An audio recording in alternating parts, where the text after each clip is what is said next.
through the tafsir of Yusuf alayhi salam. That Yusuf was from a noble family, his father before him was a prophet, and before him was a prophet, and so on.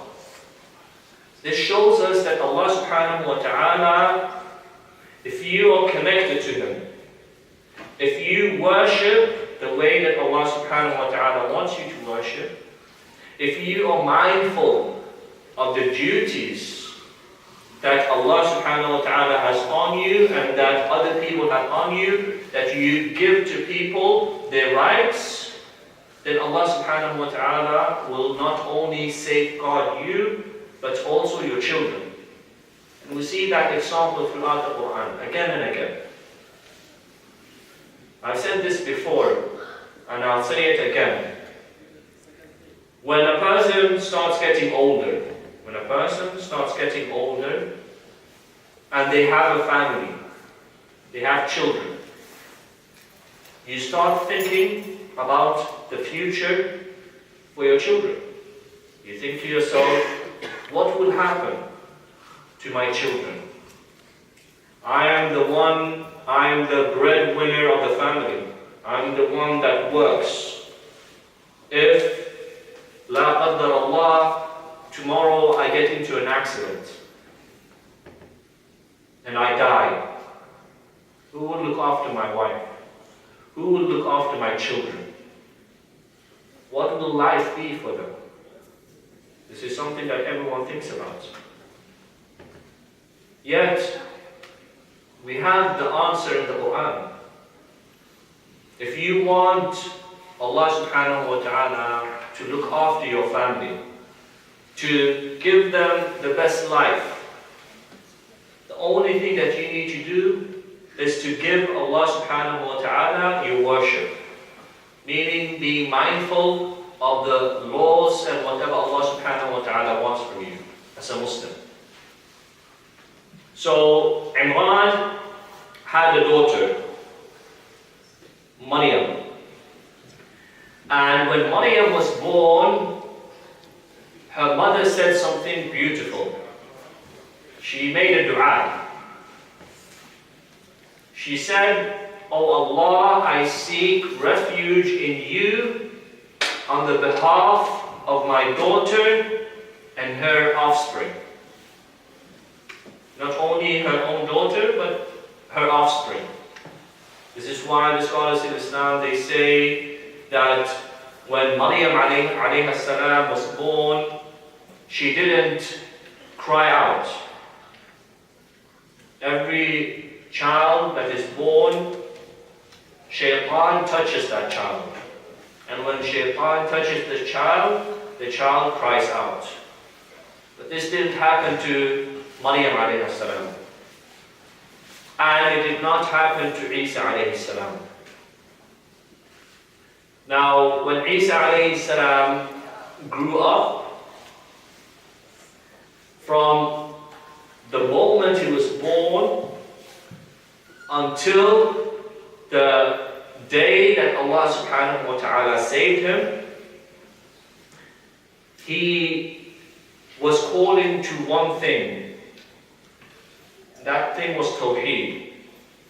The first words that he uttered was, Inni Abdullah. Inni Abdullah. I am Abdullah, slave, servant of Allah. Atani al-kitab. He has given me the scripture. وَجَعَلَنِي نَبِيًّا. And He has made me a prophet. وَجَعَلَنِي مُبَارَكًا أَيْنَمَا كُنْتُ. And He has made me blessed wherever I am. This is Isa alayhi salam. He is speaking when he's still in the mahd, when he's still in the cradle. Imagine, subhanallah, a child that young speaking these type of words, reminding people where they went astray.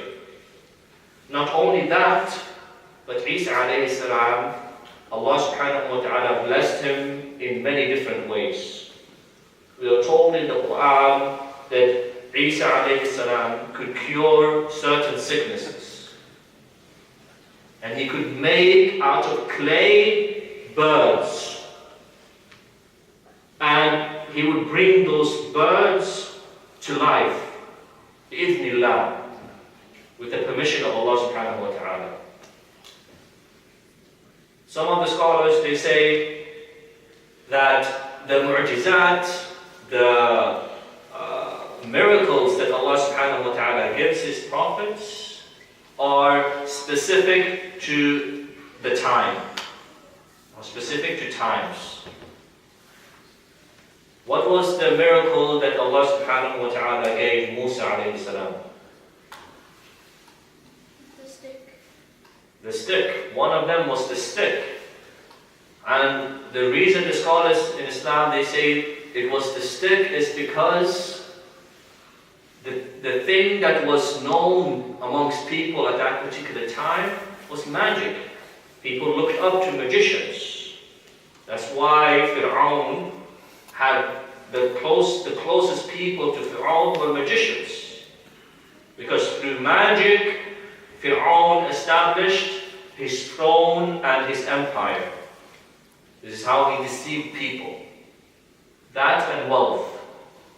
Now, at the time of Isa alayhi salam, the scholars in Islam say what was the most interesting to people was medicine and how the body works and so on. This was one of the mu'jizat that Allah subhanahu wa ta'ala gave Isa alayhi salam. And what was the most interesting at the time of the Prophet Muhammad sallallahu alayhi wasallam, that people would come from far, different places just to compete in poetry. And the poets at that time, the shu'ara, they would be the most noble of people. If you won those competitions, you had your shi'r, your poetry, put on the Kaaba itself. This was the status. So what was the mu'jiza, the miracle that Allah subhanahu wa ta'ala gave Muhammad sallallahu alayhi wa sallam? Al-Quran al-Kareem. And the Quran completely destroyed the best of the shu'ara. They didn't even know what to say.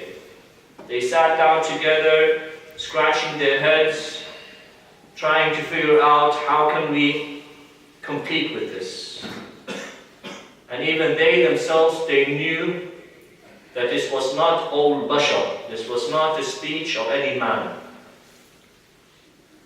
Now, again coming back to the story of Isa alayhi salam. What I want every brother and sister to understand is it is easy to misunderstand these important topics. A person can be sitting here today listening to the whole lecture from beginning until the end. And once they step outside the masjid and they talk to someone else, they'll say the Imam is against culture. The Imam is against this and that. No, I don't want you to misunderstand. I want you to listen clearly. Islam is not a pagan religion. Islam does not have anything to do with shirk. Islam is about Tawheed. This is why Surah Al-Ikhlas, that we all know, is regarded to be how much? Thuluthul Quran. 1/3 of the Quran, right? It's because of the meaning of it. From the beginning of Alif Lam Mim until the very end, Qul a'udhu bi Rabbin Nas, it is all about Tawheed. All about Tawheed, worshipping Allah subhanahu wa ta'ala alone. Even when Allah subhanahu wa ta'ala is telling us about people before us, even then, every single thing is linked back to Tawheed. Why were these people destroyed before us? Because they didn't have Tawheed. And I want you as a challenge that whenever you read the Quran, whatever verse you read, try to think, how can I link this back to Tawheed? Because there's always a way. There's always going to be a way. This is the message of the Quran. So this message of Tawheed is the message that we as Muslims we need to preserve. You might notice that Christmas has different elements to it. These elements, like the 12 days of Christmas, the giving out gifts, the Christmas tree, Santa Claus, which a brother, Jazakallahu khairan, he told me that just today, not too long ago, there was a reporting of Santa Claus robbing a bank in Memphis, in the States. SubhanAllah.